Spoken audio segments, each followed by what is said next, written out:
I mean, I don't know where did I learn these things like typically from, but this is nothing but just subtle logic, because it's very simple that if you, I mean, the position is sort of tricky, it's sort of messy. So this is like what we call as a step in the wrong direction. I mean, it's not like how fast you are walking, or you have an aeroplane, or you have a cycle, you have a car, but if you're walking in the wrong direction, then you're never going to reach the correct place. So what I'm trying to say here is, dear, that you know, when you go here, then the king is not going on the adequate place. So even let's say the dream square you achieve here, capture the pawn, then the king is still gonna come and chase after the pawn. So you have a choice that you have to save these pawns.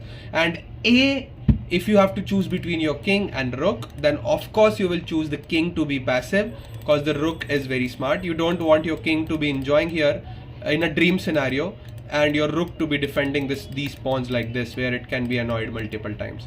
So you have to make sure that your king stays here like this. And also when it gave you a check, you still had some chance to come back and go like this, but at least save the pawn. Here you blundered the pawn, and actually I don't care about the pawn, but your king is cut off, and that may have punished you in the game later. But let's see what does the computer says. So yeah, the computer says the same thing, that just go here, gain some space, and see, this is clearly better for black, because black has so much space, central majority, this pawn is not going anywhere, this pawn is a weak pawn, you'll just push the pawns, create some pass pawns, and you know, something like this for sure. Like slowly, this is what a dream scenario looks like. h4, such moves are very hard to play, because you have to stop the expansion. So yeah, like and that's the only move. Let's say go here, then h5, and you have to give up this pawn, and yeah, you can just many things you can do. And in the end, I think that you can just go behind the pawn and just start pushing your pawns, and slowly do something.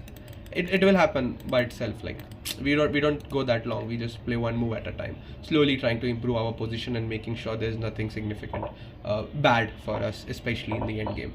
So yeah, that's it, one error. And then here your king is cut off. That's the biggest problem. You are a pawn down indeed, but your king is never gonna come into the game. That's the problem.